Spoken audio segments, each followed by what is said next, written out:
Imagine like a global water cooler chat, right? But with 37,000 colleagues. That's what Qualtrics managed to tap into for their latest research on employee experience trends. For 2024, by the way. Wow. And get this, the findings, they're wild. We're talking a wild ride through how work is actually changing. Ready to dive in? Absolutely. Let's unpack it. Okay, so elephant in the room time, or should I say, the AI in the cubicle. See, this report, it found a whopping 65% difference in comfort levels with AI, that is, between engaged and disengaged employees. Why? That's huge. Basically, someone who's engaged at work, they're like 65% more likely to be cool with using AI for data stuff, customer service, you name it. It really makes you think, doesn't it, about the future? Right. Like in 5 years, what's our relationship with AI at work even going to look like? Is it going to be like this cool partnership, or are we all going to be stressed out? That is the question. And it highlights this delicate balance. Yeah. That companies, they got to figure out with AI. Yeah. The thing is, what's fascinating here is Qualtrics, they found something. Yeah. Senior employees, they're actually more open to AI than, the newer folks. Interesting. It's like they see it as a tool to be more efficient, not some job-stealing robot. Help me shine, but don't judge me. Is that it? Exactly. And the report, it digs into that even more. Employees, they're picky about what AI actually does. Okay, how so? Like, need help writing? Sure, AI can help with that. Yeah? But AI job interviews, no thanks. Oh, I can see that. Yeah, it all comes down to, like, transparency and making employees part of the process. You got to be clear how this AI is going to be used and let people have a say. That builds trust. Then maybe they see the good side of AI. Building a bridge, not just like, here's a robot, deal with it. Exactly. And speaking of needing support, the report, it shows something kind of concerning about our frontline workers. Ooh. They're the ones day in and day out talking to customers.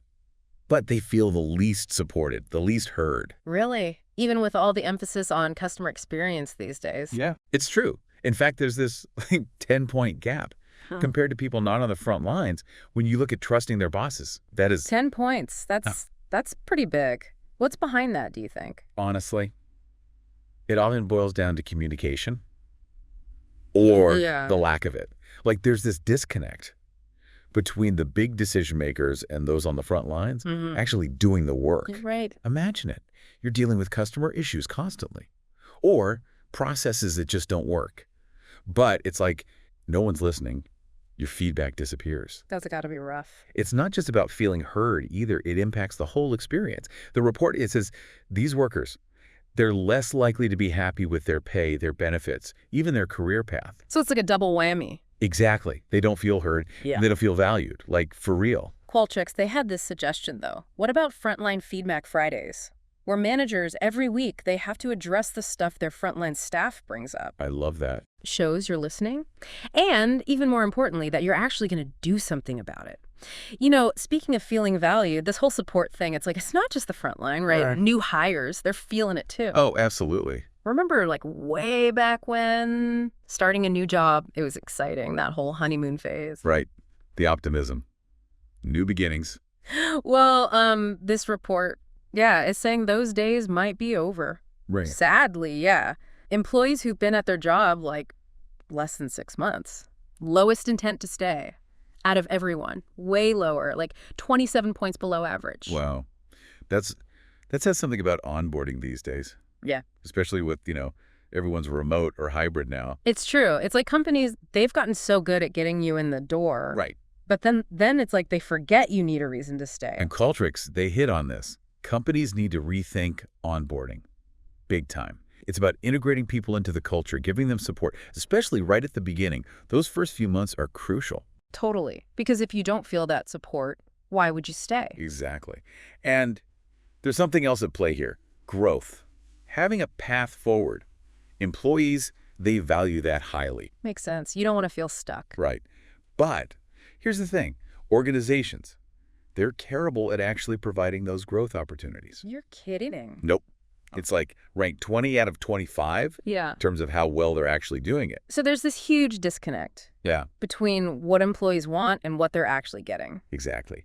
And I'm willing to bet it's a big reason that honeymoon phase is over. Yeah. New hires, they come in all excited, and then nothing. Yeah. No clear path, no guidance. Yeah. It's like, welcome aboard. Now figure it out. It's not sustainable. Companies need to think bigger picture. It's the entire employee experience from day 1 to year 10. Everyone, every level. Treat your people right, basically. It's not that hard. And it shouldn't matter if you're the receptionist or the CEO. Right. A good experience is a good experience. And it pays off. Less turnover, for one. But more than that, you get people who are engaged, who want to do good work, who are excited to be there. Now, that's the dream. But speaking of dreams, this report had some stuff to say about data, and it's kind of surprising. Oh, like what? So get this. Employees, they're pretty open to their companies, like analyzing their work communication, emails, chats, that kind of thing. Huh. That is interesting. It's what they call passive listening. Yeah. And I think it shows a couple things. One, people want transparency. Right. And two, they want to be heard, but in a different way. Yeah. It's like, hey, I'm already telling you how I feel in these emails and these chats. Why not actually use that to make things better? Instead of just like more surveys. Exactly. But, and this is the big but, there's a catch. Always a catch. How comfortable you are with this passive listening. It's directly related to how engaged you are at work. Meaning? Meaning, if you trust your company, if you feel valued, you're more cool with them seeing your emails and stuff. Because they'll use the info for good. Yeah. But if you're already disengaged, it feels creepy, like Big Brother's watching. Makes sense. So trust is key, yet again. It always is. And this is where it gets tricky. The report, it also found, hard line, drawn at personal social media. Yeah, that's off limits. Totally. You can have my work stuff, but my Instagram, my private time, back off. Work-life balance. Gotta have it. Absolutely. And companies, they need to respect that. Clear boundaries are so important. That's how you build trust, by not being creepy. You can have my work emails, but my Instagram's off limits. Right. Exactly. And speaking of limits, this whole 5 days in the office thing, the report did not hold back. Let me guess. Employees aren't thrilled. Not even a little. Like, across the board, the worst scores for employee experience. 5 days in the office, no thanks. So a hybrid model wins. It seems like it. Best scores for happiness, well-being, everything. Makes you wonder if those 5-day mandates, they're ever going to come back. Right. And it's not just where people work either. It's how. That matters too. Totally. This report, it really stressed that flexibility is key. Managers need to be able to create schedules that work for their teams. And it's got to be about outcomes, not just hours clocked. It's about trusting your people. To manage their own time, whether they're at home, in the office, whatever works. You got it. It's a whole mindset shift for everyone, really. Companies, employees, we got to ditch that old school butts and seats thing. It's about getting stuff done, not just clocking in. And for those new hires, right, the ones already struggling, being fully remote, that's got to be even tougher. Oh, 100%.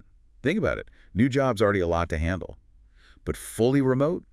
You're missing those connections, that feeling of belonging, being in the office, even a little, it makes a difference. So it's finding that balance, work style, team stuff, company culture, it all matters. And you need communication, trust too. Managers are so important here. Because even with a flexible schedule, if your manager's like breathing down your neck. Forget it. Doesn't matter if you're at home or in the office. Yeah. It's a bad experience waiting to happen. So managers need to adapt too. It's not just on the employees. Absolutely. It's less about, like, I'm the boss. Yeah.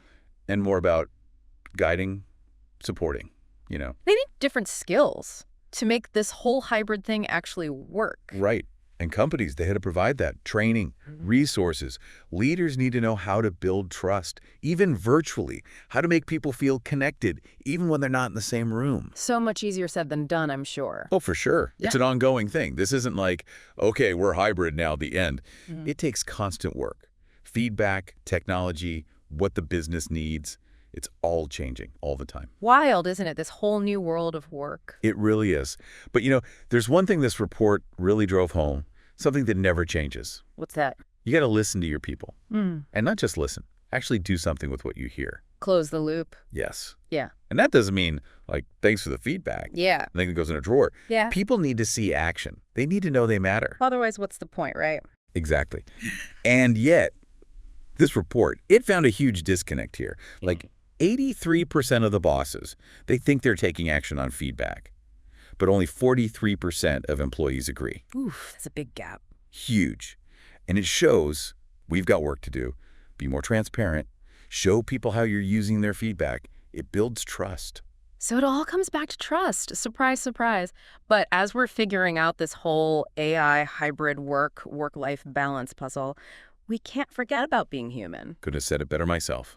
It's about connecting with people, giving them a sense of purpose, making sure they know their work matters. Because when you get that right, when people feel valued, that's when the magic happens. They're more engaged, they're more productive. And they stick around. It's a win-win. So I'll leave you with this.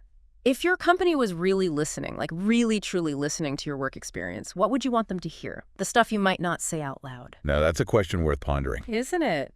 Thanks for diving into this research with us. Until next time.